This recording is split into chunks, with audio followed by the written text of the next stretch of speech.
മാനസരോവറിലൊരു കല്ലും കുറച്ച് തീർത്തൊക്കെയാണ് പലർക്കും പ്രസാദമായിട്ട് കൊടുക്കുക. പക്ഷേ ഈ മാനസരോവറിൽ കുളിക്കാൻ സാധിക്കുമോ? അവിടെ സ്നാനം ചെയ്യുന്നത് ഭയങ്കര പുണ്യമാണെന്ന് നമ്മൾ വിശ്വസിക്കുന്നുണ്ട്. തവണയും റെസ്ട്രിക്ഷൻസ് ഒക്കെ നിലവിലുണ്ട്. അതായത് ഇറങ്ങി കുളിക്കാൻ പറ്റില്ല എന്നുള്ള റെസ്ട്രിക്ഷൻസ് അവരുടെ സർക്കുലറിലുണ്ട്. അവിടെ നിന്നാണ് നമുക്ക് അഷ്ടപഥ പോകാൻ നമുക്ക് യോഗ ഉണ്ടെങ്കിൽ, അഷ്ടപഥ എല്ലാ ദിവസവും പോകാൻ പറ്റുന്ന ഒരു സ്ഥലമല്ല. ചിലപ്പോൾ മഞ്ഞ് മൂടി കിടക്കുന്നതായിരിക്കും, അല്ലെങ്കിൽ ലാൻഡ് സ്ലൈഡ് ഉണ്ടാവും. ഇല്ലാന്നുണ്ടെങ്കിൽ പണ്ട് കാലത്ത് നടന്നു പോരുന്ന വഴിയാണ്. ഇപ്പം ഈ വർഷത്തെ പരിക്രമണത്തിൻ്റെ പ്രത്യേകത എന്ന് പറഞ്ഞാൽ ഒരു പരിക്രമണം 13 പരിക്രമണങ്ങൾക്ക് തുല്യമാണ് എന്നുള്ളതാണ് ഈ വർഷത്തിൻ്റെ പ്രത്യേകത. ഈ കല്ലന്വേഷിച്ച് കിടക്കുമ്പോൾ നമ്മുടെ കല്ല് നമ്മളെ കാത്തിരിക്കുന്നു എന്ന് പറയുന്ന പോലെയാണ് അവിടെ കിട്ടുക. അപ്പോൾ അതിൽ പലപ്പോഴും കൈലാസത്തിൻ്റെ അതേ രൂപത്തിലുള്ള കല്ലുകൾ കാണാറുണ്ട്, ശിവന്റെ രൂപത്തിലുള്ള കല്ലുകൾ കാണാറുണ്ട്, ശിവലിംഗം പോലുള്ള കല്ലുകൾ കാണാറുണ്ട്. നമ്മളെപ്പോഴും പറയും ശരീരമല്ല ദേഹമല്ല ദേഹിയാണ് യാത്ര ചെയ്യണമെന്ന് പറയുന്നുണ്ടെങ്കിൽ പോലും ഈ ദേഹി അവിടെ എത്തിക്കാൻ ഒരു ദേഹം ഉണ്ടായേ പറ്റും. 2 മുതൽ 3 കിലോ വരെ ലഗേജ് കൊണ്ടുവരരുത്, ഗ്യാപ്പ് ഇടണം എന്ന് പറയുന്നുണ്ട്. ചൈനീസ് കുക്കുകൾ പാചകം ചെയ്യുന്ന ഭക്ഷണം കേന്ദ്രീകൃതമായ അടുക്കളകളിൽ നിന്ന് ഓരോ ക്യാമ്പിലും കൊടുക്കുന്നുള്ളൊരു പരീക്ഷണമായിരുന്നു അത്. അപ്പോൾ അവർ ഈ പരിക്രമണം ചെയ്യുന്ന സമയത്ത് അവരുടെ കയ്യിലുണ്ടാവുന്ന പ്ലാസ്റ്റിക് ഷീറ്റുകൾ കൊണ്ട് എവിടെയാണോ എത്തുന്നത് അവിടെ ഒരു ടെന്റ് ഉണ്ടാക്കി, ആ മലയുടെ മുകളിൽ ഒരു ടെന്റ് ഉണ്ടാക്കി അവിടെ ഭക്ഷണം പാചകം ചെയ്ത് അവർ കഴിയുന്നത് നമ്മൾ കണ്ടു. പക്ഷേ കൈലാസ യാത്ര നടത്തിക്കുക എന്ന് പറയുന്നതിനേക്കാളും വലിയൊരു ലാഭം അതിൽ നിന്ന് പ്രതീക്ഷിക്കുന്നുണ്ട്. നമസ്തേ. ആത്മീയ യാത്രികരുടെ പുണ്യസങ്കേതമായ കൈലാസ മാനസരോവര യാത്രയെക്കുറിച്ച് കൂടുതൽ അറിഞ്ഞാലോ? 2026 കൈലാസ യാത്രയെക്കുറിച്ച് പറഞ്ഞു തരാൻ ഇന്ന് നമുക്കൊപ്പം ഉള്ളത് എഴുത്തുകാരനും യാത്രികരും തീർത്ഥയാത്ര.com ഫൗണ്ടറുമായിട്ടുള്ള CP മധുസൂദന മേനോനാണ്. നമസ്കാരം. നമസ്കാരം. അങ്ങനെ 2026 കൈലാസ യാത്രയ്ക്കുള്ള ഒരുക്കങ്ങൾ ഒരു അവസാന ഘട്ടത്തിലാണ് എന്ന് നമുക്ക് പറയാം. എന്തൊക്കെ മാറ്റങ്ങളാണ് 2025 സംബന്ധിച്ച് ഈ വർഷം കൈലാസ യാത്രയിൽ ഉണ്ടാവുക? നോക്കൂ, 2026 യാത്രാ പദ്ധതിയെ സംബന്ധിച്ച് ഒരുപാട് ആശങ്കകളുണ്ടായിരുന്നു. കാരണം ചൈന സമൂലമായ കുറച്ച് പരിഷ്കരണങ്ങൾ കൊണ്ടുവരാൻ വേണ്ടി ശ്രമിക്കുകയുണ്ടായി. അതിൻ്റെ ഭാഗമായിട്ട് ഒരുപാട് പ്രശ്നങ്ങൾ നടന്നൊരു വർഷമാണത്. അത് കാരണം പ്രധാനമായിട്ട് അവർ 2018 ചൈന നടത്തിയൊരു പരീക്ഷണമുണ്ട്. ഭക്ഷണങ്ങളെല്ലാം തന്നെ കേന്ദ്രീകൃതമായ അടുക്കളകളിൽ നിന്ന് കൊടുക്കും എന്ന് ചൈനീസ് കുക്കുകൾ പാചകം ചെയ്യുന്ന ഭക്ഷണം കേന്ദ്രീകൃതമായ അടുക്കളകളിൽ നിന്ന് ഓരോ ക്യാമ്പിലും കൊടുക്കുന്നുള്ളൊരു പരീക്ഷണമായിരുന്നു. അത് അന്ന് പരാജയപ്പെടാൻ കാരണം എന്ന് പറഞ്ഞാൽ ഒന്ന്, അതിനൊരു ഇന്ത്യൻ ഫ്ലേവർ ഉണ്ടായിരുന്നില്ല എന്നുള്ളതാണ്. ഇന്ത്യയുടെ പറഞ്ഞാൽ രുചി വൈഭവങ്ങളുടെ നാടാണ്. സൗത്തിൽ എന്താണോ നോർത്തിൽ എന്താണോ എല്ലാം തന്നെ വ്യത്യസ്തമാണ്. അപ്പോൾ ഈ സാധാരണ നമ്മുടെ കൂടെ വരുന്ന നേപ്പാളി ഗൈഡുകളും കുക്കുകളും എന്ത് ചെയ്യുന്നുണ്ടെങ്കിൽ നമ്മൾ വരുന്ന പ്രദേശത്തിനനുസൃതമായ രീതിയിലായിരിക്കും ഒരു ഭക്ഷണം പാചകം ചെയ്യുക. ഇപ്പോൾ സൗത്ത് ഇന്ത്യക്കാരാണെങ്കിൽ കുറച്ച് സൗത്ത് ഫ്ലേവറിൽ കുറച്ച് എരിവൊക്കെ കൂട്ടിയിട്ടായിരിക്കും ചെയ്യുക, നോർത്ത് ആണെങ്കിൽ ആ ഫ്ലേവറിലാണ് ചെയ്യുക. പക്ഷേ ചൈനയെ സംബന്ധിച്ചിടത്തോളം കേന്ദ്രീകൃത അടുക്കള എന്ന് പറയുമ്പോൾ അത് ഒറ്റ ഫ്ലാറ്റായിരുന്നു. അത് പലർക്കും ഭക്ഷണം ഇഷ്ടപ്പെട്ടില്ല എന്നുള്ള ഒരു പ്രധാന വിഷയം. രണ്ടാമത്തേത് ഭക്ഷണം കിട്ടാൻ വേണ്ടിയിട്ട് നമ്മൾ ഈ റെഫ്യൂജി ക്യാമ്പുകളിലൊക്കെ നിൽക്കുന്ന പോലെ മണിക്കൂർ കണക്കിന് വരി നിൽക്കേണ്ട അവസ്ഥ എല്ലാവരും കൂടി ഒരുമിച്ച് വരുമ്പോൾ. അതും ഇത്രയും കൊടും തണുപ്പിലും മണിക്കൂർ കണക്കിന് നിൽക്കുക എന്ന് പറയുന്നതും പരാജയമാണ്. അപ്പോൾ അന്ന് തള്ളിക്കളഞ്ഞിട്ടുള്ളൊരു ഓപ്ഷൻ അവർ ഇത്തവണ വീണ്ടും കൊണ്ടുവരാൻ വേണ്ടി ശ്രമിച്ചു. അപ്പോൾ അങ്ങനെ വരുമ്പോൾ നേപ്പാൾ പൂർണ്ണമായും നേപ്പാളിൻ്റെ ട്രാവൽ ഏജൻസികളും നേപ്പാളുകാരും ഈ ട്രിപ്പിൽ നിന്ന് ഒഴിവായി പോകുന്നൊരവസ്ഥ വരുമായിരുന്നു.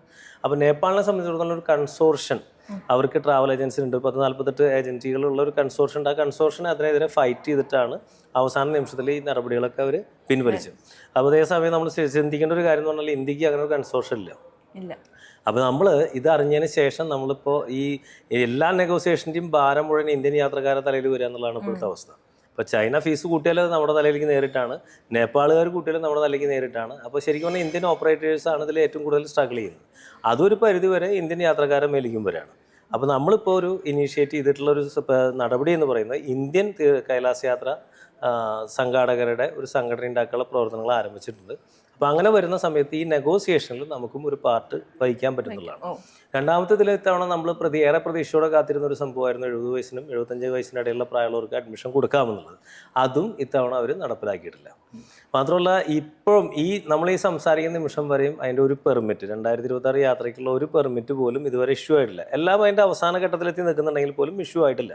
അപ്പോൾ അതുകൊണ്ട് ഇപ്പോൾ നമ്മൾ വലിയ സംഘങ്ങളായിട്ട് പോകുന്ന ആൾക്കാർ, ഇപ്പോൾ നമ്മുടെയൊക്കെ ബാച്ചിൽ നിന്ന് 100-ൽ പേരെ ആൾക്കാരാണ് ഓരോ ബാച്ച്. അപ്പോൾ ഇവർക്ക് നമ്മൾ ഇൻക്ലൂസീവായിട്ട് ടിക്കറ്റ് കൊടുക്കുന്ന ആൾക്കാരാണ്. അപ്പോൾ നമുക്ക് കാഠ്മണ്ഡു ദില്ലി കാഠ്മണ്ഡു ടിക്കറ്റ് എടുക്കാൻ സാധിച്ചിട്ടില്ല എന്നുള്ള ഒരു എന്താണ് ഡേറ്റ് വരിക എന്നുള്ളത് അറിയാത്തതുകൊണ്ടുള്ള അതിൻ്റെ ഒരു ആകാംക്ഷയുണ്ട്.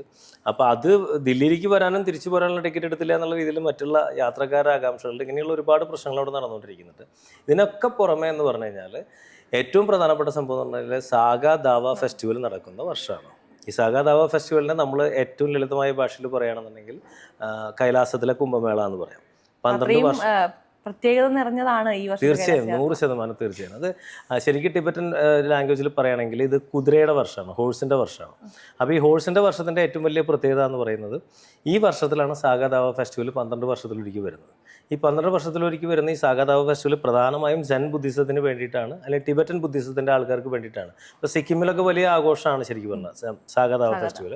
ഇപ്പോൾ ഈ ഉത്സവം നടക്കുന്നത് ടിബറ്റൻ ചാന്ദ്രിക വർഷത്തിൻ്റെ 4ാമത്തെ മാസത്തെ പൂർണ്ണചന്ദ്രൻ വരുന്ന ദിവസമാണ്. അതായത് ഇത്തവണ വരുന്നത് ഏകദേശം മെയ് 31-നാണ് ആ ഡേറ്റ് വരുന്നത്. അപ്പോൾ അത് ഏറ്റവും വിശേഷപ്പെട്ട ദിവസമാണ്. അപ്പോൾ ഈ സാഗാദാവ ഫെസ്റ്റിവൽ വരുന്ന സമയത്ത് ഈ തിബറ്റൻ ബുദ്ധിസക്കാരുടെ ഒരു പ്രധാന ചടങ്ങെന്ന് പറഞ്ഞാൽ 1 മാസക്കാലം നീണ്ടു നിൽക്കുന്ന ആഘോഷമാണ്. ആ സമയത്ത് അവർ ദാനധർമ്മങ്ങൾ ചെയ്യും, വീട്ടിൽ ഈ വെണ്ണ ഉപയോഗിച്ച് വിളക്കുകൾ കത്തിക്കും. പിന്നെ അവസാനം തീർത്ഥയാടനങ്ങൾ ഒരുപാട്, പിന്നെ മൃഗങ്ങളെയൊക്കെ, ക്യാപ്റ്റിവിറ്റിയിലുള്ള മൃഗങ്ങൾ, പിടിച്ചു വെച്ചിരിക്കുന്ന മൃഗങ്ങളെയൊക്കെ പൈസ കൊടുത്ത് മേടിച്ച് സ്വതന്ത്രരാക്കുക, അങ്ങനെയുള്ള ഒരുപാട് ആക്ടിവിറ്റികൾ നടക്കുന്ന മാസമാണ്. അവർ പറയുന്നത് 3 ലക്ഷം മടങ്ങ് പുണ്യം കിട്ടുന്ന പ്രവൃത്തികളാണ് ഈ മാസം ചെയ്യുന്ന എല്ലാ പ്രവൃത്തിക്കും 3 ലക്ഷം മടങ്ങ് പുണ്യം കിട്ടുന്നതാണ് പറയുന്നത്. അപ്പോൾ ഇതിൻ്റെ അവസാനം എന്ന് പറഞ്ഞാൽ പരിക്രമണം 3 വെച്ച് വിശിഷ്ട സ്ഥലങ്ങളിൽ ഒരു പരിക്രമണം നടത്തുന്നുണ്ട്. അതിലേറ്റവും പ്രധാനപ്പെട്ട സ്ഥലമായിട്ട് ശരിക്കും പറയുന്നത് കൈലാസത്തിലെ പരിക്രമണം തന്നെയാണ്. അപ്പോൾ കൈലാസത്തിൽ ഇവർ ശരിക്കും പറഞ്ഞാൽ തിരുവാപ്പൂക്കിന് മുമ്പിലുള്ള ഓർപ്പോച്ചി എന്ന് പറയുന്ന സ്ഥലത്ത് വന്നിട്ട് ഒരു പതാക നാട്ടിയിട്ട് ആ പതാകയുടെ ആ കൊടിമരത്തിന് അവർ 5-6 പ്രാവശ്യം വലം വയ്ക്കുന്നൊരു ചടങ്ങുണ്ട്. 13 പ്രാവശ്യം വലം വെച്ച് കഴിഞ്ഞാൽ ഈ ജന്മത്തിലെ എല്ലാ കർമ്മദോഷങ്ങളും അല്ലെങ്കിൽ പ്രാരാബ്ധ കർമ്മങ്ങൾ തീർന്നു എന്നാണ് അതിൻ്റെ വിശ്വാസം. പിന്നെ ഈ ജന്മത്തിൽ പിന്നെ നമുക്ക് പൂർത്തീകരിക്കാൻ കർമ്മങ്ങളില്ല, നേരെ പിന്നെ മോക്ഷത്തിന് തയ്യാറായി എന്നുള്ളതാണ് അവരുടെ സങ്കല്പം വരുന്നത്. അപ്പോൾ ഈ സമയങ്ങളിൽ വളരെ വലിയ അളവിൽ ടിബറ്റൻ ബുദ്ധിസ്റ്റ് യാത്രക്കാർ വരുന്ന സമയമാണ്. അപ്പോൾ ചൈനയുടെ ആദ്യത്തെ ഉത്തരവ് പ്രകാരം മെയ് 17 മുതൽ ജൂൺ 17 വരെയുള്ള സമയങ്ങളിൽ ആരെയും ഇന്ത്യക്കാരെ പോലുള്ള ആർക്കും പാസ് കൊടുക്കില്ല, ആ ടിബറ്റൻ ബുദ്ധിസ്റ്റുകൾക്ക് മാത്രമേ കൊടുക്കുള്ളൂ എന്നുള്ളൊരു പ്രഖ്യാപനം വന്നിരുന്നു.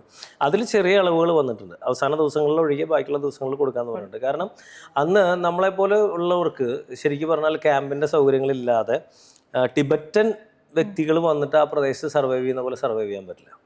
നമ്മൾ കാണാറുണ്ട് ഇപ്പോൾ ടിബറ്റൻ നമസ്കാര പ്രദക്ഷിണത്തിൻ്റെ കഥ നമ്മൾ മുമ്പൊരിക്കൽ സംസാരിച്ചിട്ടുണ്ട്. അപ്പോൾ അവർ ഈ പരിക്രമണം ചെയ്യുന്ന സമയത്ത് അവരുടെ കയ്യിലുണ്ടാവുന്ന പ്ലാസ്റ്റിക് ഷീറ്റുകൾ കൊണ്ട് എവിടെയാണോ എത്തുന്നത് അവിടെ ഒരു ടെൻ്റ് ഉണ്ടാക്കി, ആ മലയുടെ മുകളിലൊരു ടെൻ്റ് ഉണ്ടാക്കി അവിടെ ഭക്ഷണം പാചകം ചെയ്ത് അവർ കഴിയുന്നത് നമ്മൾ കണ്ടിട്ടുണ്ട്. അത് നമ്മളെപ്പോലുള്ള ആൾക്കാരെ കൊണ്ട് ചിന്തിക്കാൻ പോലും സാധിക്കാത്തതാണ്. കാരണം അത്ര എക്സ്ട്രീം ക്ലൈമറ്റാണ്, അവർ അവിടത്തുകാരായതുകൊണ്ടാണ്. അപ്പോൾ ആ ദിവസങ്ങളിൽ ഇന്ത്യക്കാരെ ഒഴിവാക്കുക എന്നുള്ളത് നല്ലൊരു തീരുമാനമാണ്. പക്ഷേ അതിൻ്റെ ഭാഗമായിട്ട് ഈ പെർമിറ്റിൽ അനിശ്ചിതത്വം വളരെയധികം ഉണ്ടായിരുന്നു, എപ്പോൾ വരും എന്നുള്ളത്. അപ്പോൾ ഇപ്പോൾ എനിക്ക് തോന്നുന്നു എല്ലാ മേഘങ്ങളും ഒഴിഞ്ഞു, നല്ലൊരു പ്രതീക്ഷയാണ് ഇപ്പോൾ നിൽക്കുന്നത്. യാത്ര തയ്യാറെടുപ്പുകൾ തുടങ്ങിയപ്പോൾ നമ്മുടെ ആദ്യത്തെ ബാച്ചിൻ്റെ പെർമിറ്റ് സബ്മിഷൻ കഴിഞ്ഞു. എൻ്റെ അറിവിൽ കേരളത്തിലെ പല ഏജൻസികളും പെർമിറ്റ് സബ്മിഷൻ കഴിഞ്ഞിട്ട് അതിൻ്റെ പെർമിറ്റ് കിട്ടാൻ വേണ്ടിയിട്ട് കാത്തിരിക്കുകയാണ്. ബാക്കി എല്ലാ പ്രിപ്പറേഷൻസും കഴിഞ്ഞു. നമ്മളെ സംബന്ധിച്ചിടത്തോളം നമ്മൾ ഇത്തവണ 3 ബാച്ചുകളാണ് ഓപ്പറേറ്റ് ചെയ്യുന്നത്. അപ്പോൾ അതിൽ മെയ് ബാച്ചിൻ്റെ എല്ലാ പ്രൊസീജിയറും കഴിഞ്ഞു. ഇനി അവിടെ നിന്ന് വന്നാൽ നമ്മൾ യാത്ര തുടങ്ങായി. പിന്നെ ജൂണിലും പിന്നെ ആഗസ്റ്റിലുമാണ്. അത് പിന്നെ സമയമുണ്ട്, അപ്പോഴേക്കും നമുക്ക് ഈ ഫെസ്റ്റിവലിൻ്റെ പ്രശ്നങ്ങൾ കഴിഞ്ഞിട്ടുണ്ടായിരിക്കും. അപ്പോൾ പൊതുവിൽ കൈലാസയാത്ര നടക്കും എന്നുള്ളൊരു ശുഭകരമായ വാർത്തയാണ്.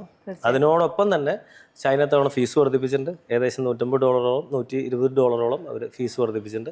ആനുപാതികമായിട്ട് നേപ്പാളിലെ ഓപ്പറേറ്റേഴ്സും കുറച്ച് പൈസ വർദ്ധിപ്പിച്ചിട്ടുണ്ട്. അപ്പോൾ നമ്മളൊക്കെ എന്ന് പറഞ്ഞാൽ നമ്മൾ ആദ്യമേ പ്രഖ്യാപിച്ചത്, നമ്മൾ 8 മാസം മുമ്പാണ് പ്രഖ്യാപിക്കുന്നത്. അന്ന് ഡോളറിൻ്റെ എക്സ്ചേഞ്ച് റേറ്റ് നിൽക്കുന്നത് 89-ലായിരുന്നു, 88-89 തന്നിരുന്നത്. ഇന്നിപ്പോൾ 94-ലാണ് നിൽക്കുന്നത്. മാത്രമല്ല ഫ്യൂവൽ പ്രൈസ് കൂടിയതിൻ്റെതായ പ്രശ്നം എല്ലാ സർചാർജുകളിലും ഫ്ലൈറ്റിലും ഒക്കെ വന്നിട്ടുണ്ട്. അപ്പോൾ ശരിക്കും പറഞ്ഞാൽ അന്ന് നിന്ന് അതേ പ്രൈസിൽ ഉറച്ചു നിൽക്കുന്ന ഏജൻസികളെ സംബന്ധിച്ചിടത്തോളം ഈ വർഷം വളരെ കഷ്ടപ്പാടിൻ്റെ ഒരു വർത്താണ്. പക്ഷേ കൈലാസയാത്ര നടത്തിക്കുക എന്ന് പറയുന്നതിനേക്കാളും വലിയൊരു ലാഭം അതിൽ നിന്ന് പ്രതീക്ഷിക്കേണ്ട എന്നുള്ളതുകൊണ്ട് നടക്കും. പക്ഷേ ഇങ്ങനെയുള്ള പ്രശ്നങ്ങളുണ്ട്. നമ്മളെ സംബന്ധിച്ചിടത്തോളം നമ്മുടെ ഒരു കൺസോർഷ്യം എന്നുള്ളതിൻ്റെ ആവശ്യം എന്താണെന്ന് നമുക്ക് ഇത്തവണ പൂർണ്ണമായിട്ട് ബോധ്യപ്പെട്ടു. കാരണം എല്ലാ വർഷവും ഇത് ഇങ്ങനെ നെഗോഷിയേറ്റ് ചെയ്ത് കൂടിക്കൊണ്ടിരിക്കുകയാണ്.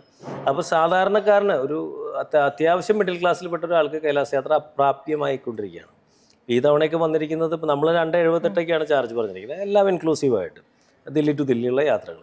പക്ഷേ പല ഏജൻസികളുടെയും നമ്മൾ കാണുമ്പോൾ എന്താണെന്ന് വെച്ച് കഴിഞ്ഞാൽ അവരെ ആരും കുറ്റം പറയാൻ പറ്റില്ല, 3 ലക്ഷത്തിന് മീതെ പോവുകയാണ്. അപ്പോൾ കുതിരയും പോട്ടറൊക്കെ എടുക്കുന്നവർക്ക് ഒരു 3-3.5 ലക്ഷം രൂപ ചിലവ് വരുന്ന അവസ്ഥയിലേക്ക് മാറുകയാണ്. അപ്പോൾ അത് ഒരു വീട്ടിലെ 2 ആൾക്കാരെന്നൊക്കെ പറയുമ്പോൾ 7 ലക്ഷം രൂപയ്ക്ക് ഒരു വർഷം തീർത്ഥാടനത്തിന് വേണ്ടി മാറ്റാൻ പറയുന്നത് പറ്റാത്ത അവസ്ഥ വരും. അപ്പോൾ ഈ അവസ്ഥയ്ക്കെതിരെ എന്തെങ്കിലും പ്രതികരിക്കണമെന്നുണ്ടെങ്കിൽ നമ്മൾ ഒറ്റക്കെട്ടായിട്ട് പ്രതികരിച്ചേ പറ്റൂ. അപ്പോൾ എൻ്റെ പ്രതീക്ഷ ഇപ്പോൾ നമ്മൾ പോകുന്ന പ്രവർത്തനങ്ങൾ മുന്നോട്ട് പോവുകയാണെങ്കിൽ അടുത്ത വർഷം ആകുമ്പോഴേക്കും നമുക്ക് നേപ്പാളും ചൈനയും നെഗോഷിയേറ്റ് ചെയ്യുന്ന പോലെ തന്നെ നമ്മുടെ ഇന്ത്യയിൽ നിന്നുള്ള ട്രാവൽ ഏജൻസികളുടെ ഒരു സംഘത്തിനും നെഗോഷിയേറ്റ് ചെയ്യാൻ പറ്റും. ഇപ്പം നേരത്തെ പറഞ്ഞല്ലോ 2026 എന്ന് പറയുമ്പോൾ സാഗാദാവ എന്ന് പറയുന്ന ഒരു പുണ്യമായ ഒരു സമയത്താണ് നമ്മൾ കൈലാസത്തേക്ക് എത്തുന്നത്. എന്തൊക്കെയാണ് അതിൻ്റെ പ്രത്യേകതകൾ എന്ന് കൂടി? തീർച്ചയായും ഈ വർഷത്തെ പരിക്രമണത്തിൻ്റെ പ്രത്യേകത എന്ന് പറഞ്ഞാൽ ഒരു പരിക്രമണം 13 പരിക്രമണങ്ങൾക്ക് തുല്യമാണ് എന്നുള്ളതാണ് ഈ വർഷത്തിൻ്റെ പ്രത്യേകത. ഇപ്പോൾ നമ്മൾ സാധാരണ പ്രയാഗ്രാജിൽ പോയി കുളിക്കാറുണ്ട്, പക്ഷേ കുംഭമേളയുടെ സമയത്ത് കുളിക്കുമ്പോൾ ആ വെള്ളം അമൃതാവുന്നു എന്നാണ് പറയുന്നത്. അപ്പോൾ അങ്ങനെ ചില മുഹൂർത്തങ്ങളാണ്. ആ മുഹൂർത്തങ്ങൾ നമ്മുടെ പൂർവികർക്ക് അറിയാമായിരുന്നു. അതുകൊണ്ടാണ് ശരിക്കും ശാഖതാവ ഫെസ്റ്റിവൽ എന്ന് പറയുന്നത് ബുദ്ധിസവുമായി ബന്ധപ്പെട്ടിട്ടാണ്. അതായത് ബുദ്ധൻ്റെ ജനനം, ബോധോദയം, അദ്ദേഹത്തിൻ്റെ നിർവ്വാണം, ഈ 3 അവസ്ഥകളെ കൂടി സെലിബ്രേറ്റ് ചെയ്യുന്നതാണ് ഈ സാഗാതാവ ഫെസ്റ്റിവൽ എന്ന് പറയുന്നത്. ഇതിൻ്റെ ഏറ്റവും വലിയ പ്രാധാന്യം എന്ന് പറഞ്ഞാൽ ഇത് ഒരു ടിബറ്റൻ കലണ്ടർ അനുസരിച്ച് 12 വർഷത്തിലൊരിക്കൽ വരുന്ന സമയത്ത് ഈ ഒരു മാസക്കാലം ടിബറ്റൻ വിശ്വാസികൾ, ബുദ്ധിസ്റ്റ് വിശ്വാസികൾക്ക്, സെൻ ബുദ്ധിസ്റ്റ് വിശ്വാസികൾക്ക്, ഇപ്പോൾ നമ്മുടെ ഇവിടെയൊക്കെ സിക്കിമിലൊക്കെ ഒരുപാട് പേരുണ്ട് ഇന്ത്യയിൽ. അപ്പോൾ അങ്ങനെയുള്ള ഒരുപാട് പ്രദേശങ്ങളിൽ പൂർണ്ണമായ ഉത്സവച്ചായാണ്, എല്ലാ അർത്ഥത്തിലും ഉത്സവച്ചായാണ്. മാത്രം എല്ലാ ബുദ്ധമത വിശ്വാസികളും ഈ തവണ കൈലാസത്തിലേക്ക് എത്തിയിരിക്കുന്നത്. അവർ ആരോഗ്യപരമായ കാരണത്തിൽ എത്താൻ പറ്റുന്ന എല്ലാവരും എത്തുന്ന അത്രയും മനോഹരമായൊരു സമയമാണത്. അപ്പോൾ ഈ വർഷം പോകുന്ന യാത്രക്കാരെ സംബന്ധിച്ചിടത്തോളം അവർക്ക്, നമ്മളത് തുടക്കത്തിൽ പറഞ്ഞിരുന്നില്ല, കാരണം സാഗാതാവ ഫെസ്റ്റിവലിൻ്റെ ഒരു അരക്ഷിതാവസ്ഥ ഉണ്ടായിരുന്നു. എന്തായിരിക്കും ഒരു തീരുമാനം എടുക്കുക? 12 വർഷം മുമ്പ് ഇതുപോലെ റെസ്ട്രിക്ഷൻ തടഞ്ഞിട്ടുള്ള ഒരു അനുഭവം നമ്മുടെ കൂടെ പോയിട്ടുള്ള ചില ആൾക്കാർ പറയേണ്ടായിട്ടുണ്ട്. അപ്പോൾ അതുകൊണ്ട് നമുക്കൊരു പ്രതീക്ഷ, നമുക്കൊരു ചെറിയൊരു ആശങ്ക ഉണ്ടായിരുന്നു, ചിലപ്പോൾ ഇത്തവണ അവർ എൻട്രി പൂർണ്ണമായിട്ട് തടയുമെന്നുള്ളത്. പക്ഷേ ഇത്തവണ അങ്ങനെ ചെയ്തില്ല. അതുകൊണ്ട് ഇന്ത്യയിൽ നിന്ന് പോകുന്ന യാത്രക്കാരെ സംബന്ധിച്ചിടത്തോളം ഒറ്റ തവണ പരിക്രമണം ചെയ്യുമ്പോൾ 13 തവണ പരിക്രമണം ചെയ്യുന്ന പുണ്യമാണ് അവരെ ഈ സമയത്തേക്ക് ഇന്ത്യ കാത്തിരിക്കുന്നത്. മാത്രമല്ല നമുക്ക് സെൻ ബുദ്ധിസ്റ്റുകളായിട്ടുള്ള ഒരുപാട് പേരെ അവിടെ കാണാനും അവരുടെ ആചാര രീതികളെ പരിചയപ്പെടാനൊക്കെ സാധിക്കും. മാത്രമല്ല ഈ 31-ാം തീയതിയോട് കൂടിയിട്ട് 31-ാം തീയതിക്ക് മുമ്പായി തന്നെ നമ്മളിപ്പോൾ കൈലാസത്തിൽ പോയിട്ടുള്ളവർക്കറിയാം ഒരുപാട് ടിബറ്റൻ പതാകകൾ, അവിടെ ഈ 5 നിറത്തിലുള്ള പതാകകൾ, 5 പഞ്ചഭൂതങ്ങൾ എന്നുള്ള സങ്കല്പത്തിൽ 5 നിറത്തിലുള്ള പതാകകൾ പതിവുണ്ട്. ആ പതാകകളെ കൊണ്ട് ഒരുപാട് അലങ്കരിച്ചിട്ടുണ്ടായിരിക്കും കൈലാസത്തിൻ്റെ എല്ലാ പ്രദേശത്തും. ഇപ്പോൾ ഡോൾമ പോലെ നമുക്ക് കയറി ചെല്ലാൻ ബുദ്ധിമുട്ടുള്ള സ്ഥലത്ത് പോലും വളരെ ഉയരത്തിൽ, അതിനേക്കാൾ ഉയരത്തിലുള്ള മലകളുടെ മുകളിൽ നിന്ന് വരെ ഇത് അലങ്കരിച്ചിട്ടുണ്ടായിരിക്കും. അതൊക്കെ തന്നെ അവർ പുതിയതായിട്ട് മാറ്റി അലങ്കരിക്കാൻ പോവുകയാണ്. ഈ വർഷമാണ് അവർ പതാകകൾ നാട്ടുന്ന സ്ഥലം. അപ്പോൾ ഇത്തവണ നമ്മൾ പോകുമ്പോൾ വളരെ നല്ലൊരു അനുഭവമായിരിക്കും കൈലാസ യാത്രയ്ക്ക്. ദൃശ്യഭംഗി കൂടി ഉണ്ടായിരിക്കും. പുണ്യം കൂടുതലുള്ളൊരു മാസമാണ്. പിന്നെ ടിബറ്റൻ ആചാരങ്ങൾ അടുത്തറിയാൻ നമുക്ക് പറ്റും. നമുക്ക് ഇത്തവണ അവരുടെ മോണസ്ട്രികളിൽ പോകുമ്പോൾ ആ സമയത്ത് നമുക്ക് കിട്ടാൻ പോകുന്ന നമ്മുടെ സ്വീകരണം എന്ന് പറയുന്നത് പോലും വളരെ വ്യത്യസ്തമായിരിക്കും. അപ്പോൾ 2026 ഈ ആശങ്കകളൊക്കെ ഉണ്ടെങ്കിൽ തന്നെ കൈലാസ യാത്രികരെ സംബന്ധിച്ചിടത്തോളം വളരെ അസുലഭമായൊരു അവസരമാണ് എന്ന് എടുത്തു പറയാതിരിക്കാൻ പറ്റില്ല. ഇപ്പം നമുക്കറിയാം, എല്ലാ ആത്മീയ യാത്രികരെ സംബന്ധിച്ചും കൈലാസത്തിലേക്ക് എത്തുക എന്ന് പറയുന്നത് ജീവിതത്തിൽ വലിയൊരു അഭിലാഷമാണ്. അപ്പോൾ അതിനവർ തയ്യാറെടുക്കുമ്പോൾ ശ്രദ്ധിക്കേണ്ട കാര്യങ്ങൾ എന്തൊക്കെയാണെന്ന് നമുക്ക് പ്രേക്ഷകർ? തീർച്ചയായും ഇതിൽ നമ്മളെപ്പോഴും പറയും, ശരീരമല്ല ദേഹമല്ല ദേഹിയാണ് യാത്ര ചെയ്യണമെന്ന് പറയുന്നുണ്ടെങ്കിൽ പോലും ഈ ദേഹിയെ അവിടെ എത്തിക്കാനൊരു ദേഹം ഉണ്ടായേ പറ്റൂ. ആ ദേഹത്തിന് ഈ പറയുന്ന പ്രതികൂല കാലാവസ്ഥകളെ അതിജീവിക്കാനുള്ള ശേഷി ഉണ്ടായേ പറ്റും. നമ്മളിപ്പോൾ 18,500 അടി ഉയരത്തിലേക്ക് പോകാമെന്ന് പറയുമ്പോൾ 10,000 അടിയുടെ മുകളിൽ നമുക്ക് ചില പ്രശ്നങ്ങൾ, ശാരീരികമായ നമ്മുടെ സാധാരണ പ്രവർത്തിക്കുന്ന രീതിയിൽ നിന്ന് വ്യത്യസ്തമായി നമ്മുടെ ശരീരം പ്രവർത്തിക്കാൻ തുടങ്ങും. ഇതിനാണ് നമ്മൾ അക്ലമറ്റൈസേഷൻ എന്ന് പറയുന്ന വാക്ക് ഉപയോഗിക്കുന്നത്. അപ്പോൾ ഈ അക്ലമറ്റൈസേഷൻ 10,000 അടി മുകളിൽ ആദ്യമായിട്ട് പോകുന്ന ആളെ സംബന്ധിച്ചിടത്തോളം കുറച്ച് ഹൈ ആൾട്ടിറ്റ്യൂഡ് സിക്നസ് ആരംഭിക്കും. ഈ ആരംഭിക്കുന്ന സമയത്ത് പതുക്കെ കുറച്ച് മെഡിക്കേഷനും ഉണ്ടായിരിക്കും, കുറച്ച് പ്രാക്ടീസ് കൊണ്ടും നമ്മൾ പതുക്കെ ആ കാലാവസ്ഥയിലേക്ക് നമ്മൾ പൊരുത്തപ്പെട്ട് വരണം. അപ്പോൾ നമ്മൾ ഇത്തവണ ശ്രമിക്കുന്നത് എന്താ വെച്ചാൽ, സാധാരണ സാഗയിൽ നമുക്കൊരു പലപ്പോഴും ഈ പ്രൈവറ്റ് ടൂർ ഓപ്പറേറ്റേഴ്സ് ഒരു ദിവസം മുമ്പ് ഇത് അവസാനിച്ചാൽ അത്രയും ഹെഡേക്ക് കഴിഞ്ഞല്ലോ എന്നുള്ള രീതിയിൽ സാഗയിൽ ഒരു അക്ലമറ്റൈസേഷൻ സ്റ്റേ കൊടുക്കില്ല. ശരിക്കും പറഞ്ഞാൽ ഗെറോങ് എന്ന് പറയുന്ന സ്ഥലത്ത് ചെല്ലുമ്പോൾ നമ്മൾ 16 അടിയിൽ താഴെയാണ്. അവിടെ അക്ലമറ്റൈസേഷൻ സ്റ്റേയുടെ ആവശ്യം വരുന്നില്ല, കാരണം അവിടെ നമ്മുടെ ശരീരം നമ്മുടെ പോലെ തന്നെയാണ്, ഇപ്പോഴത്തെ പോലെ തന്നെയാണ് പ്രതികരിക്കുന്നത്. സാഗയിൽ എത്തിക്കഴിഞ്ഞാൽ സാഗയിൽ നമ്മുടെ ശരീരം അന്നത്തെ ദിവസം നമ്മൾ 6,000 അടി ഉയരത്തിലേക്ക് വാഹനത്തിൽ കൂടി ആയാലും സഞ്ചരിക്കും. അപ്പോൾ മിക്കവാറും ദിവസങ്ങളിൽ സാഗയിലെത്തുന്ന ദിവസങ്ങളാണ് ആൾക്കാർക്ക് ഈ പ്രശ്നങ്ങൾ ആരംഭിക്കുക. അപ്പോൾ അന്ന് രാത്രി ഈ ടൂർ കണ്ടക്ടേഴ്സിനെ സംബന്ധിച്ചിടത്തോളം ശരിക്കും പറഞ്ഞാൽ കാളരാത്രിയാണ്. പലരുടെയും നമ്മൾ റൂമുകൾ അടപ്പിക്കില്ല, വാതിലുകൾ തുറത്തിടിച്ചിട്ട് രാത്രി നമ്മൾ റൗണ്ട് അടിച്ച് എല്ലാവരും ചെക്ക് ചെയ്ത് മരുന്നുകൾ കൊടുത്ത് ശ്രദ്ധിച്ച് ഓക്സിജൻ ലെവലൊക്കെ എടുത്ത് അങ്ങനത്തെ ഒരു രാത്രിയാണ്. അപ്പോൾ അതിനുശേഷം അടുത്ത ദിവസം നമ്മുടെ യാത്ര മാനസരോവറിലേക്കാണ്. ഏറ്റവും മനോഹരമായ തടാകമാണ് മാനസരോവർ. ഏറ്റവും പ്രസന്നമായ മനസ്സോടുകൂടി പോകേണ്ടതാണ്. പക്ഷെ നമ്മുടെ വാഹനത്തിൽ നോക്കുമ്പോൾ പകുതിയോളം പേരെങ്കിലും ആകെ ഉന്മേഷം നഷ്ടപ്പെട്ട് വയ്യാതിരിക്കുന്ന ഒരു അവസ്ഥയെ കാണാറുണ്ട്. അപ്പം നമ്മൾ ഇത്തവണ വളരെ കൃത്യമായിട്ട് പറഞ്ഞിട്ടുണ്ട്, നമുക്ക് എന്ത് കാരണവശാലും സാഗയിൽ ഒരു ദിവസം കൂടി അഡീഷണൽ അക്ലമറ്റൈസേഷൻ വേണം. 14 ദിവസം നമ്മൾ പ്രഖ്യാപിച്ച് യാത്രയിൽ നിന്ന് 15 ദിവസത്തേക്ക് വർദ്ധിപ്പിക്കാനുള്ള ശ്രമമാണ് നടക്കുന്നത്. അങ്ങനെ വരികയാണെങ്കിൽ മാനസരോവർ എന്ന് പറയുന്ന മനോജ്ഞമായ കാഴ്ച കാണാൻ പോകുന്ന സമയത്ത് നമ്മുടെ യാത്രക്കാരൊക്കെ ഏറ്റവും പെർഫെക്റ്റ് ആയിരിക്കും. പിന്നെ 6 മാസം മുമ്പെങ്കിലും തീർത്ഥയാത്രയുടെ കീഴിലുള്ള ബുക്കിങ്ങൾ ആരംഭിച്ചിരുന്നു. അപ്പം അന്ന് തന്നെ നമ്മൾ 4 ആയിട്ട് തിരിച്ചിട്ട് വരുന്ന യാത്രക്കാർ 50 വയസ്സിൽ താഴെയുള്ളവർ അത് പൂർണ്ണമായും നടക്കണം എന്നാണ് നമ്മൾ ആഗ്രഹിക്കുന്നത്. അപ്പോൾ അതിനനുസരിച്ചുള്ളൊരു ഒരു എക്സസൈസ് പാക്കേജാണ് അവർക്ക് കൊടുത്തിരിക്കുന്നത്. 50-നും 60-നും ഇടയ്ക്ക് പ്രായമുള്ളവർ നടക്കുന്നവരും ഉണ്ടാവും, കുതിരപ്പുറത്ത് പോകുന്നുണ്ടാവും. അതനുസരിച്ച് 60-ന് മീതുള്ളവർ പ്രിഫറബിളി കുതിര എടുക്കണം എന്നാണ് നമ്മൾ ആഗ്രഹിക്കുന്നത്. അപ്പോൾ ആ രീതിയിലുള്ള എക്സസൈസുകൾ നമ്മൾ വീഡിയോ ഷൂട്ട് ചെയ്ത് അത് യോഗയും മറ്റുള്ള എക്സസൈസുകളും നടത്തും ഒക്കെ കൂടി വീഡിയോ ഷൂട്ട് ചെയ്ത് നമ്മുടെ ഗ്രൂപ്പുകളിൽ അവർക്ക് കൊടുത്തിരുന്നു. അതിൻ്റെ അവർ പ്രാക്ടീസ് ചെയ്യുന്നുണ്ട്. പലരും നല്ല ആരോഗ്യത്തിലേക്ക് എത്തിയിട്ടുണ്ട് ഇതിനോടകം തന്നെ. കാരണം 1 മാസമൊക്കെ ചെയ്യുമ്പോഴേക്കും തന്നെ നല്ല ലൈഫ് സ്റ്റൈൽ തന്നെ നമുക്ക് ചേഞ്ച് ചെയ്തെടുക്കാം. തീർച്ചയായും. ഇനിയിപ്പോൾ കൈലാസയാത്ര കഴിഞ്ഞാലും അവരിൽ പലരും ഇതൊക്കെ തുടരാനാണ് സാധ്യത. കാരണം അവരൊരു ബെറ്റർ മീ എന്ന് പറയുന്ന ഒരു എക്സ്പീരിയൻസ് അവർ ചെയ്ത് കഴിഞ്ഞിരിക്കുന്നു. അപ്പോൾ അങ്ങനെ ശാരീരികമായിട്ട് നമ്മൾ പ്രിപ്പയർ ചെയ്യുന്നുണ്ട്. ഇപ്പോൾ വരും ദിവസങ്ങളിൽ നമുക്ക് ആധ്യാത്മികമായിട്ടുള്ള ചില വീഡിയോ കോൺഫറൻസുകളും കാര്യങ്ങളൊക്കെ നമ്മുടെ ഗ്രൂപ്പുകളിൽ ഉണ്ടാവും. അപ്പോൾ മാനസികമായിട്ട് നമുക്ക് കൈലാസത്തിലേക്ക് പോകാം എന്നുള്ളതാണ്. അപ്പോൾ ശരിക്കും എല്ലാ അർത്ഥത്തിലും തീർത്ഥയാത്രയുടെ കൂടെ ചേർന്നിരിക്കുന്നവരെ നമ്മൾ പ്രിപ്പയർ ചെയ്തെടുത്തിട്ടുണ്ട്. ഇനിയെല്ലാം അദ്ദേഹത്തിൻ്റെ കയ്യിലാണ്. നമുക്ക് ചെയ്യാം, മനുഷ്യ സാധ്യമായതൊക്കെ നമ്മൾ ചെയ്തിട്ടുണ്ട്.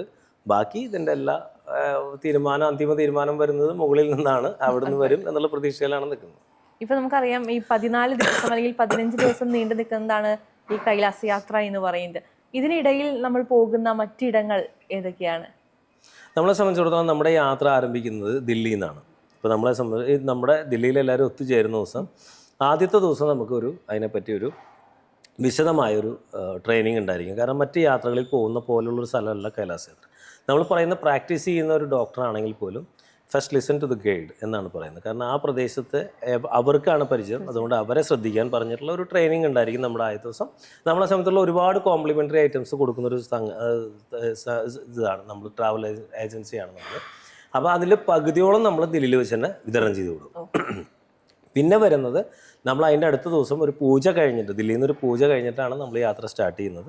നമ്മൾ നേരെ നേപ്പാളിൽ ചെന്നിറങ്ങിയാൽ അന്നത്തെ ദിവസം നമുക്ക് പ്രത്യേകിച്ച് പണികളില്ല. നമ്മൾ നേപ്പാളിൽ ചെല്ലുന്നു. നമ്മൾക്ക് അവിടെ നിന്ന് വരുന്ന ബാഗുകൾ, നമ്മൾ യാത്രയ്ക്ക് കൊണ്ടുവന്ന ബാഗുകൾ വേറെ ആയിരിക്കും. അതും നമ്മൾ കോംപ്ലിമെൻ്ററി ആയിട്ടാണ് കൊടുക്കുന്നത്. ആ ബാഗുകളിലേക്ക് ഇവിടുന്ന് കൊണ്ടുപോകുന്ന ട്രോളി ബാഗുകളിൽ നിന്ന് ആവശ്യമുള്ള ഡ്രസ്സുകൾ മാറ്റുക, ഒതുക്കി വയ്ക്കുക. വൈകുന്നേരം നേപ്പാളി ചൈനീസ് ഗൈഡുകളുടെ ഒരു ചെറിയൊരു ബ്രീഫിംഗ് കൂടിയും അവിടെ നിന്നുണ്ടാകും. അതിനടുത്ത ദിവസം നമ്മൾ നേപ്പാളിലുള്ള പശുപതിനാഥ്, ജൽനാരായൺ തുടങ്ങിയ ക്ഷേത്രങ്ങളിലേക്കുള്ളൊരു 1 ഡേ കാഠ്മണ്ഡു ടൂറാണ് പതിവ്. അതിനടുത്ത ദിവസമാണ് നമ്മൾ നേപ്പാൾ ബോർഡറിലേക്ക് നീങ്ങുന്നത്. പിന്നെ 4-ാമത്തെ ദിവസമാണ് അവിടെ ചെന്ന് 4-ാമത്തെ ദിവസമാണ് നമ്മൾ മൈഗ്രേറ്റ് ചെയ്ത് ഗെറോണിൽ പോകുന്നത്. പിന്നെ സാഗയിൽ ഞാൻ നേരത്തെ പറഞ്ഞു ഒരു ദിവസം കൂടി നമുക്ക് അക്ലമറ്റൈസേഷൻ നമ്മൾ ആഗ്രഹിക്കുന്നുണ്ട്. അത് കഴിഞ്ഞാൽ പിന്നെ നമ്മൾ മാനസരോവരാണ്. മാനസരോവരിൽ ഒരു രാത്രി ചിലവഴിച്ച് കഴിഞ്ഞാൽ നമ്മൾ ദാർച്ചനിലാണ് പോകുന്നത്. ദാർച്ചനാണ് ബേസ് ക്യാമ്പ് കൈലാസ യാത്രയുടെ. അവിടെ നിന്നാണ് നമുക്ക് അഷ്ടപഥ് പോകാൻ നമുക്ക് യോഗ ഉണ്ടെങ്കിൽ, അഷ്ടപഥ് എല്ലാ ദിവസവും പോകാൻ പറ്റുന്ന ഒരു സ്ഥലമല്ല. ചിലപ്പോൾ മഞ്ഞ് മൂടി കിടക്കുന്നതായിരിക്കും, അല്ലെങ്കിൽ ലാൻഡ് സ്ലൈഡ് ഉണ്ടാവും. ഇല്ലാന്നുണ്ടെങ്കിൽ പണ്ട് കാലത്ത് നടന്നു പോരുന്ന വഴിയാണ്. നമുക്ക് അന്ന് വൈകുന്നേരം പോയി അഷ്ടപഥ് ദർശനം കഴിഞ്ഞ് വരാൻ പറ്റും. അതിനടുത്ത ദിവസമാണ് നമ്മുടെ പരിക്രമ ശരിക്കും ആരംഭിക്കുന്നത്. അപ്പോൾ അത് സ്റ്റാർട്ട് ചെയ്യുന്ന പ്രധാനപ്പെട്ട സ്ഥലം എന്ന് പറയുന്നത് യമദ്വാറാണ്. യമദ്വാർ വരെ വാഹന സൗകര്യം ലഭ്യമാണ്. 5 കിലോമീറ്ററോളം ദൂരം ഉണ്ടായിരിക്കും ദാർച്ചനിൽ നിന്ന്. അവിടുന്ന് അന്നത്തെ ദിവസത്തെ യാത്ര എന്ന് പറഞ്ഞാൽ 13 കിലോമീറ്റർ വരുന്ന യാത്രയാണ്. അതാണ് ദിറാപുക്ക്. അപ്പോൾ നമ്മൾ ഈ ജമദ്വാറിന്ന് സ്റ്റാർട്ട് ചെയ്യുമ്പോൾ നമ്മൾ കൈലാസത്തിൻ്റെ തെക്ക് മുഖം കണ്ടുകൊണ്ടാണ് സ്റ്റാർട്ട് ചെയ്യുന്നത്. അവിടുന്ന് പടിഞ്ഞാറ മുഖത്തിൻ്റെ മുന്നിൽ കൂടി നടന്ന് നമ്മൾ വടക്കേ മുഖത്തിൻ്റെ മുന്നിൽ പോയി നിൽക്കുന്ന സ്ഥലമാണ് ദിറാപുക്ക് എന്ന് പറയുന്നത്. അവിടെയാണ് നമുക്ക് ഈ പറയുന്ന കൈലാസത്തിൻ്റെ വടക്കുനാഥൻ എന്ന് പറയുന്നത്. നമുക്ക് ഏറ്റവും സനാതന ധർമ്മങ്ങളെ സംബന്ധിച്ചിടത്തോളം വടക്കേ മുഖമാണ് പ്രധാനം. അതിൻ്റെ മുമ്പിൽ അന്നത്തെ ചരൺ സ്പർശം ഉണ്ടാവുന്നതും കാര്യങ്ങളൊക്കെ അവിടെയാണ് ഏറ്റവും പ്രധാനപ്പെട്ട ദർശനം എന്നാണ്. അതിനടുത്ത ദിവസമാണ് നമ്മൾ ഈ ഡോൾമ പാസ് എന്ന് പറയുന്ന യാത്രയിലെ ഏറ്റവും ഉയരം കൂടിയ പ്രദേശം കിടക്കുന്നത്. അത് 18,500 അപ്പോൾ അതൊരു 10 കിലോമീറ്റർ, അതാണ് ഏറ്റവും ടഫസ്റ്റ് ആയിട്ടുള്ള പോർഷൻ ഈ യാത്രയിൽ. 10 കിലോമീറ്ററിൽ 6 കിലോമീറ്റർ കഠിനമായ കയറ്റാണ്. ഏകദേശം ഒരു 3000 അടിയോളം നമുക്ക് മുകളിലേക്ക് കയറണം അന്നത്തെ ദിവസം. മഞ്ഞുണ്ടായിരിക്കും. കുത്തനെ 6 കിലോമീറ്റർ കൊണ്ട് 3000 അടി എന്ന് പറയുമ്പോൾ ഏകദേശം സ്റ്റീപ്പ് തന്നെയാണ്. അതങ്ങനെയാണ് അതിൻ്റെ ഒരു ആവറേജ്. എന്ന് വെച്ചാൽ എല്ലാം ഇങ്ങനെ സ്കെയിൽ വെച്ച് അളന്ന പോലെയല്ല, കയറ്റവും കുറച്ച് നിരപ്പ് കയറ്റം അങ്ങനെ. പക്ഷേ എന്നാലും പൊതുവിൽ അതിന് നല്ലൊരു ആൾട്ടിറ്റ്യൂഡ് ഗെയിൻ ചെയ്യുന്നൊരു യാത്രയാണ്. അപ്പോൾ അവിടെ തണുപ്പ് വലിയൊരു ഘടകമാണ്. -ഡിഗ്രിയിലായിരിക്കും ഏത് സമയത്ത് പോലും ടെമ്പറേച്ചർ ഉണ്ടാവുക. കാറ്റുണ്ടെങ്കിൽ ഈ തണുപ്പിനെ ഇരട്ടിയാക്കുന്ന ഒരു സ്ഥലമാണ്. അപ്പോൾ ആ ഒരു 2 സ്ഥലം കഴിഞ്ഞുകൊണ്ട് നമ്മൾ ഈ ഡോൾമ പാസിൻ്റെ മുകളിൽ എത്തിക്കഴിഞ്ഞാൽ പിന്നെ ഈ കയറി അത്രയും ദൂരം നമുക്ക് 4 കിലോമീറ്റർ കൊണ്ട് വളരെ തീവ്രമായിട്ട് ഇറങ്ങി വരണം. അതും വളരെ സ്റ്റീപ്പായിട്ടുള്ള ഇറങ്ങണം. അതിലൊരു 1/2 കിലോമീറ്റർ ദൂരം കുതിരപ്പുറത്ത് പോകുന്ന ആൾക്കാർക്ക് പോലും നടക്കേണ്ടി വരും. കാരണം കുതിരയ്ക്ക് പുറത്ത് പോരാൻ പറ്റാത്ത രീതിയിൽ വഴുക്കലുള്ള താഴത്തേക്കുള്ള സ്ഥലമാണ്. അപ്പോൾ കുതിരപ്പുറത്ത് പോകുന്നവരെ സംബന്ധിച്ചിടത്തോളം ഭയപ്പെടേണ്ട കാര്യമില്ല. ഈ കുതിരക്കാരും പോട്ടർമാരൊക്കെ അവരെ പിടിച്ചിറക്കിക്കോളും. അതുകൊണ്ട് അങ്ങനെ പേടിക്കേണ്ട കാര്യമില്ല. ഇത് കഴിഞ്ഞ് നമ്മൾ തരനിരപ്പിലേക്ക് എത്തിക്കഴിഞ്ഞാൽ, ഈ ഡോൾമയുടെ തരനിരപ്പിൽ എത്തിക്കഴിഞ്ഞാൽ പിന്നെ അന്നത്തെ ദിവസം നമുക്ക് 12 കിലോമീറ്റർ കൂടി നടക്കാനുണ്ട്. അങ്ങനെയാണ് നമുക്ക് അന്നത്തെ സുതുൽഫുഖ് എന്ന് പറയുന്ന ക്യാമ്പിലേക്ക് എത്തുന്നത്. സുത്തുൽഫുക്ക് കഴിഞ്ഞാൽ അതിൻ്റെ അടുത്ത ദിവസം നമുക്ക് വെറും 6 കിലോമീറ്റർ സഞ്ചരിക്കുള്ളൂ. ബാക്കിയുള്ള 7 കിലോമീറ്റർ ദൂരത്തിന് വേണ്ടിയിട്ട് വാഹനം വരും. അത് കഴിഞ്ഞാൽ അന്ന് ദാർച്ചനിൽ വന്ന് ദാർച്ചനിൽ നമ്മൾ തിരിച്ച് സാഗിലെത്തി. അതേ ദിവസം കൊണ്ട് തന്നെ സാഗിലെത്തി. അപ്പോൾ ഈ ചില ആൾക്കാർ പലപ്പോഴും എന്നോട് സംശയിക്കും, പരിക്രമണം ചെയ്യാൻ പറ്റില്ല നിങ്ങൾ എന്ത് ചെയ്യും, വഴിയിൽ വിട്ടുപോകുന്നൊക്കെ ചോദിക്കാറ്. അപ്പോൾ പരിക്രമണം ചെയ്യാൻ പറ്റാത്ത കുറേ ആൾക്കാർ എന്ന് പറഞ്ഞാൽ ദിരാപ്പുക്ക് വരെ എല്ലാവരും എത്തും. കാരണം പ്ലെയിൻ ആയിട്ടുള്ള റോഡാണ്, നമ്മൾ എത്തിക്കും. അവിടെ നിന്ന് കൈലാസത്തിൻ്റെ ദർശനം കഴിഞ്ഞിട്ട് ഇപ്പോൾ പല ഏജൻസികളും, ഞാൻ പറയുന്നില്ല, പല ഏജൻസികളും ഈ പരിക്രമണത്തിന് പോലും തന്നെ ഇല്ല. എളുപ്പവഴി എന്നുള്ള രീതിയിലും അല്ലെങ്കിൽ ഇത് ഇത്രയും വലിയൊരു റിസ്ക് എടുക്കേണ്ട എന്നുള്ള രീതിയിലായിരിക്കണം അവിടെ നിന്ന് തന്നെ തിരിച്ചു പോരുന്ന ആൾക്കാരുണ്ട്. പരിക്രമണത്തിന് പോകാൻ പറ്റാതെ വരുന്ന ശാരീരികമായ അവസ്ഥയിൽ വരുന്ന ആൾക്കാർക്ക് തിരിച്ച് ദാർശനിൽ വന്ന് മറ്റുള്ളവർ തിരിച്ചു വരുന്നവരെ ഹോട്ടലിൽ തന്നെ നിൽക്കാനുള്ള സംവിധാനം ഉണ്ടായിരിക്കും. അതിൻ്റെ പേരിലൊന്നും ഭയപ്പെടേണ്ട. എല്ലാ സമയത്തും അതിപ്പോൾ നമ്മളൊരു ടീം പോകാന്ന് പറയുമ്പോൾ, ഇപ്പോൾ 100ഓളം വരുന്ന ഒരു ബാച്ച് പോകാന്ന് പറയുമ്പോൾ അതിൽ 10-20ഓളം പേര് ഗൈഡുകളായിട്ട് തന്നെ കൂടി ഉണ്ടായിരിക്കും. അപ്പോൾ അത്രയും അറ്റൻഷൻ കിട്ടും, ഓരോരുത്തർക്കും പേഴ്സണലായിട്ട് അറ്റൻഷൻ കിട്ടും. അപ്പോൾ അങ്ങനെ ഒരു ടീം നിൽക്കുകയാണെന്നുണ്ടെങ്കിൽ അവിടെ തിരിച്ചു കൊണ്ടുവരാനും അവിടെ ഗൈഡുകൾ ഉണ്ടായിരിക്കും മുന്നോട്ട് പോവാതെ. അപ്പോൾ ആ ഒരു പ്രശ്നമല്ല. അപ്പോൾ സാഗയിൽ തിരിച്ചെത്തി അതിനടുത്ത ദിവസം നമ്മൾ ഗേറോങ്ങിൽ വന്ന് നിൽക്കും. അതിനടുത്ത ദിവസം നമ്മൾ മൈഗ്രേറ്റ് തിരിച്ച് നേപ്പാളിലേക്ക് കടന്ന് കാഠ്മണ്ഡു വരും. അതിനടുത്ത ദിവസം നമ്മൾ തിരിച്ച് ദില്ലിയിലേക്ക് എത്തുന്നതോടെ നമ്മുടെ യാത്ര അവസാനിക്കും. അങ്ങനെയാണ്. ഇപ്പൊ നമുക്കറിയാം കൈലാസ് യാത്രയിൽ ഏറ്റവും കൂടുതൽ ആകർഷിക്കുന്ന മറ്റൊരു കാര്യം എന്ന് പറയുന്നത് മാനസരോവറാണ്. നമ്മൾ നേരത്തെ പറഞ്ഞു അത്രത്തോളം ഭംഗിയുള്ള അല്ലെങ്കിൽ ഏറെ ഒരു ആത്മീയ അനുഭൂതി പകരുന്ന ഒരു ഇടമാണ് മാനസരോവർ എന്ന് നമുക്ക് എല്ലാവർക്കും അറിയാം. പക്ഷെ ഈ മാനസരോവറിൽ കുളിക്കാൻ സാധിക്കുമോ, അവിടെ സ്നാനം ചെയ്യുന്നത് ഭയങ്കര പുണ്യമാണെന്ന് നമ്മൾ വിശ്വസിക്കുന്നുണ്ട്. അപ്പോൾ അതിന് സാധിക്കുമോ എന്നുള്ള സംശയം പലരിലും കാണാൻ. നമുക്ക് ഇത്തവണയും റെസ്ട്രിക്ഷൻസ് ഒക്കെ നിലവിലുണ്ട്. അതായത് ഇറങ്ങി കുളിക്കാൻ പറ്റില്ല എന്നുള്ള റെസ്ട്രിക്ഷൻസ് അവരുടെ സർക്കുലറിലുണ്ട്. ഞാനത് വായിച്ചു. അപ്പോൾ അഥവാ ഇറങ്ങി കുളിക്കുന്നത് പിടിക്കപ്പെടുകയാണെങ്കിൽ 5000 യുവാൻ വരെ അതിന് ഫൈൻ വരാം എന്ന് പറഞ്ഞ. ഒരു യുവാൻ എന്ന് പറഞ്ഞാൽ 13 രൂപ 14 രൂപയുടെ അടുത്ത് വരും. അപ്പോൾ വലിയൊരു എമൗണ്ട് 65,000 രൂപ ഫൈൻ വരാവുന്ന രീതിയിലാണ് ചെയ്തിരിക്കുന്നത്. പക്ഷെ കഴിഞ്ഞ തവണയൊക്കെ പറയുന്നത് കേൾക്കുന്നുണ്ട്, പോയ ചില ഏജൻസികൾ, വലിയ ഏജൻസികളാണെങ്കിൽ അവർ ആ ചുറ്റുവട്ടത്ത് ആളില്ലാത്ത സമയം നോക്കി ഒന്ന് മുങ്ങിയിട്ടുണ്ട്. ചില ആൾക്കാർ 1-2 ഒക്കെ, വ്യാപകമായിട്ടല്ല, 1-2 പേര് മുങ്ങി എന്നൊക്കെ പറയുന്നുണ്ട്. പക്ഷെ അത് നമുക്ക് ഔദ്യോഗികമായിട്ട് ഒരിക്കലും പ്രോമിസ് ചെയ്യാൻ പറ്റാത്ത അല്ലെങ്കിൽ വാഗ്ദാനം ചെയ്യാൻ പറ്റാത്തൊരു സംഭവമാണ്. പക്ഷെ മാനസരോവറിൽ ജലത്തിൽ കുളിക്കാനുള്ള ഏർപ്പാട് നമ്മൾ എന്തായാലും ചെയ്തു കൊടുക്കും. അതിപ്പോൾ അവർ അലോ ചെയ്തിരിക്കുന്ന രീതിയിൽ അവിടുത്തെ പ്രാദേശികവാസികളെ വിട്ട് നമ്മൾ വലിയ ബാരലിൽ ഈ വെള്ളം ശേഖരിച്ച് കൊണ്ടുവന്ന് നമ്മൾ താമസിക്കുന്ന സ്ഥലത്ത് ടെൻറ്റ് ഉണ്ടാക്കി ആ ടെൻറ്റിനകത്ത് ഈ വെള്ളം ഉപയോഗിച്ച് കുളിക്കാൻ വേണ്ട സംവിധാനം നമ്മൾ ചെയ്തു കൊടുക്കും. കാരണം നമ്മളത് പിന്നെ വെള്ളം ശേഖരിക്കാനുള്ള ഏർപ്പാടും മാനസരോവർ തീർത്ഥം നമ്മൾ ഇങ്ങോട്ട് കൊണ്ടുവരുമല്ലോ. ഏറ്റവും പ്രധാനമായിട്ട് കൊണ്ടുവരുന്ന മാനസരോവർ തീർത്ഥം.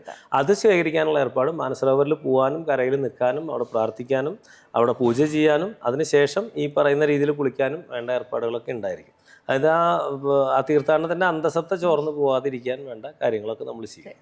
ഒപ്പം തന്നെ നമ്മൾ തീർത്ഥയാത്രയുടെ ആ ഒരു ബ്രോഷർ നോക്കുമ്പോൾ നമുക്ക് കാണാം 2 മുതൽ 3 കിലോ വരെ ലഗേജ് കൊണ്ടുവരരുത്, ഐ മീൻ ഗ്യാപ്പ് ഇടണം എന്ന് പറയുന്നുണ്ട്. അത് കല്ലുകളും വെള്ളവും കൊണ്ടുവരാനാണ് എന്ന് പറയുന്നത്. ഈ കല്ലുകൾ എന്ന് പറയുമ്പോൾ ഈ കൈലാസ യാത്ര കഴിഞ്ഞ് മടങ്ങുമ്പോൾ നമ്മൾ എവിടെ നിന്നാണ് നമ്മൾ ആ കല്ലുകൾ കളക്ട് ചെയ്ത്? നമുക്ക് 2 രീതിയിൽ കല്ലുകൾ ശേഖരിക്കാറുണ്ട്. ചില ആൾക്കാർ മാനസരോവറിൻ്റെ തീരത്തുനിന്നുള്ള കല്ലുകൾ പലരും കൊണ്ടുവരാറുണ്ട്, ഒരു പ്രസാദം പോലെ.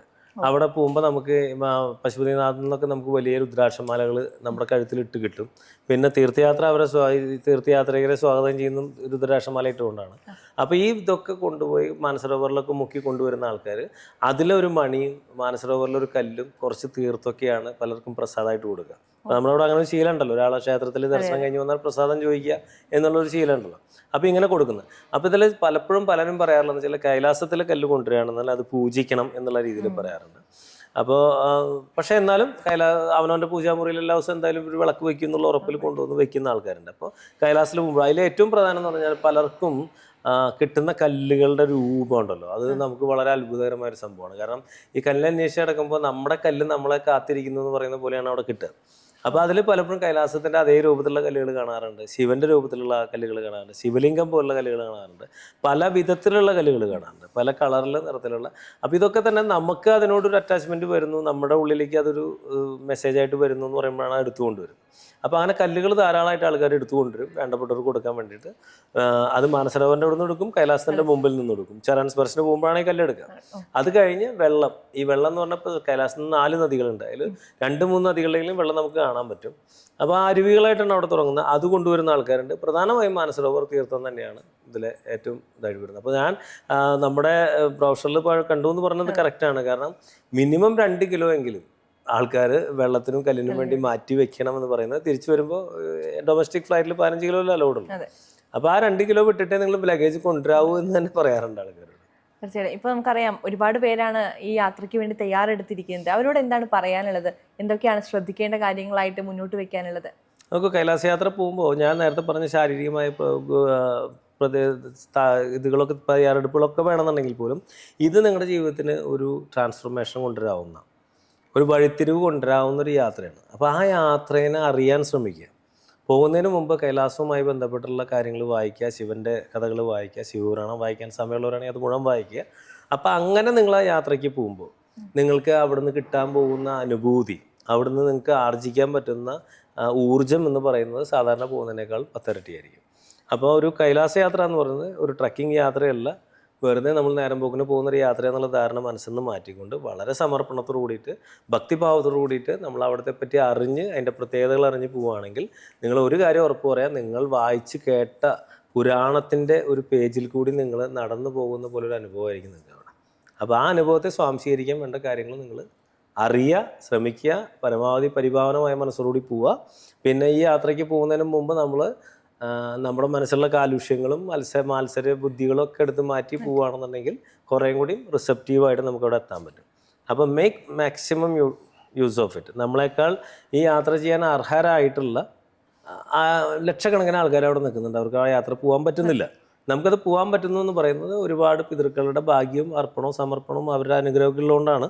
അപ്പോൾ അതിന് ആ ഒരു വില കിട്ടാവുന്ന രീതിയിൽ നിങ്ങൾ അതിന് അർഹനാണെന്ന് തെളിയിക്കാവുന്ന രീതിയിൽ ആ യാത്ര ചെയ്യേണ്ടത് നിങ്ങളുടെ ഉത്തരവാദിത്തമാണ്. തീർച്ചയായിട്ടും. എന്തായാലും ഒരുപാട് സന്തോഷം കണ്ടതിലും ഇത്രയും അറിവുകൾ പ്രേക്ഷകർക്ക് വേണ്ടി പങ്കുവച്ചതിലും. നമസ്കാരം. നമസ്കാരം.